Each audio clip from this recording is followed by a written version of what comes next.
Road રસ્તા આરોગ્યની સુવિધા અને મહુવાની 40 જેટલી ઓજી વિસ્તારની સોસાયટીને લઈ કોંગ્રેસ આવ્યું છે એક્શન મોડમાં। તાલુકા સેવા સદન ખાતે જઈ તમામ અધિકારીઓને રૂબરૂ મળી ધારદાર રજૂઆત કરવામાં આવી છે।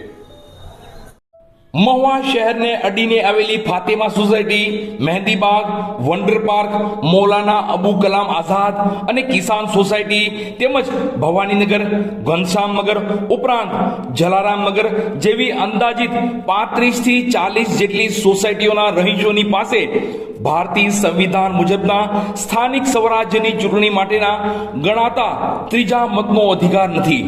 એટલું જ નહીં, છેલ્લા ઘણા વર્ષોથી ઉપરોક્ત રહીશો રોડ, ગટર, પીવાનું પાણી, શિક્ષણ અને આરોગ્ય વગેરે આવશ્યક મૂળભૂત સુવિધાઓથી પણ એકદમ વંચિત છે।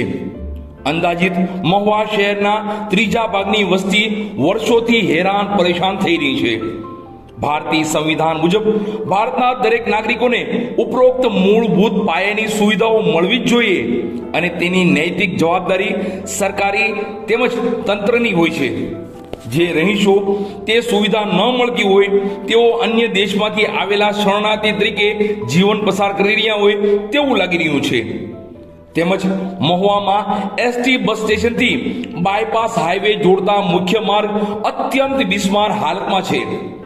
મહુવાની ફાતિમા સોસાયટીમાં પાસ થયેલ અર્બન 3 સેન્ટરની પણ વારંવાર રજૂઆત છતાં તેની પણ કામગીરી થઈ નથી। આ બાબતે તંત્ર વાહકો દ્વારા ઉદાસીનતા દાખવતા તેના વિરોધમાં મહુવા શહેર કોંગ્રેસ સમિતિ દ્વારા ઓજી વિસ્તારના રહીશો સાથે રાખી પ્રાંત અધિકારીને આવેદનપત્ર પાઠવવામાં આવ્યું હતું। આગામી તારીખ 15 જુલાઈ સુધીમાં યોગ્ય કાર્યવાહી નહીં કરાય તો તેઓ દ્વારા ગાંધી ચિંધ્યા માર્ગે વિવિધ પ્રકારના જલન આંદોલન કરવાની ચીમકી પણ ઉચ્ચારી છે। ત્રીજી વાર કે ચોથી વાર આવ્યા છે, 5-25 જણા આવી તમને રજૂઆત કરી, પ્રાંત સાહેબે રજૂઆત કરી જતા રહ્યા છે।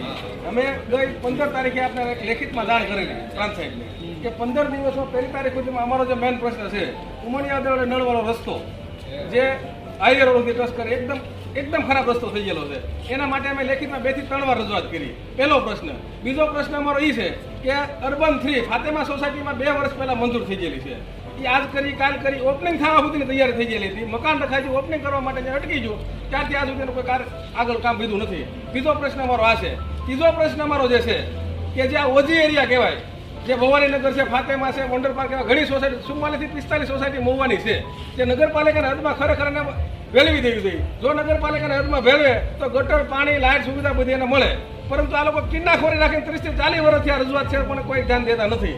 અને આ દેશની અંદર નાગરિકને, તમામ નાગરિકને 3 મત દેવાનો અધિકાર છે, સંસદ સભા, વિધાનસભા અને સ્થાનિક સ્વરાજ ચૂંટણીનો। તો આ લોકોને સ્થાનિક સ્વરાજ ચૂંટણીનો મત દેવાનો અધિકાર નથી, તો તમે આ લોકો એવો શું પાપ કર્યું કે તમે અહીંયા મતથી વંચિત રાખો છો? અમારી ઉગ્રમાં ઉગ્ર રજૂઆત છે આજની તારીખમાં। અમને આરએનબી સાહેબને ક્યારે બોલાવો, આરએનબી સાહેબને કે અમારા રોડના કામ માટે તમે દર વખતે તમે ચોકલેટ આપો છો, 5 જણા આવી તમે 5 મિનિટમાં શરૂ કરી 10 દિન શરૂ કરી દે, તો અમારું કામ ક્યાં પડ્યું, ક્યારે શરૂ થાય? પહેલી તારીખની અમને પહેલા કીધેલું, પહેલી તારીખ થઈ છે, પહેલી તારીખમાં લેખિતમાં આવેલા પહેલી તારીખનું કીધેલું, પહેલી તારીખ સુધી કશું કામ એના માટે અને તમે જાતે જઈ આવો। તમે અમે છોડી પેલા આવ્યા હતા ત્યારે અમને એવું કીધું કે આચાર સંહિતા છે અમે કામ ન કરી છીએ, પ્રાંત સાહેબ એવું અમને કીધું હતું। તમે આચાર સંહિતા હવે તો કઈ લાગુ પડતી નથી, રોડ મંજૂર થઈ ગયેલો છે, તો હું કામ નથી શરૂ થતું? નામ કાઢે ચોમાસાનું, હાલો ચોમાસામાં આપણે ડામર નથી કરવો, મેટલિંગ તો કરો તમે, મેટલિંગ કરો ચોમાસું માથે ઉલટાનું મજબૂત થાય, તો પૂરેપૂરું પ્યોર મેટલિંગ કરવા વિનંતી છે। અત્યારે અમારો આજે પ્રશ્ન છે, સાહેબને બોલાવીને જો કે શું કરવું પડે, કાંઈ ઊભા નહીં થઈ આ ઓફિસ તમે સક્કાજામ કરીને ધરણા કરશો યાર, બોલો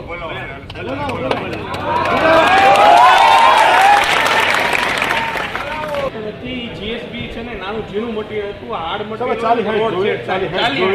મટીરિયલ હતું ને 20 mm થી 10 ડમ્પર છો, 10 ડમ્પર માં આટલા થઈ જાય, આ બધા પ્રશ્ન હલ થાય।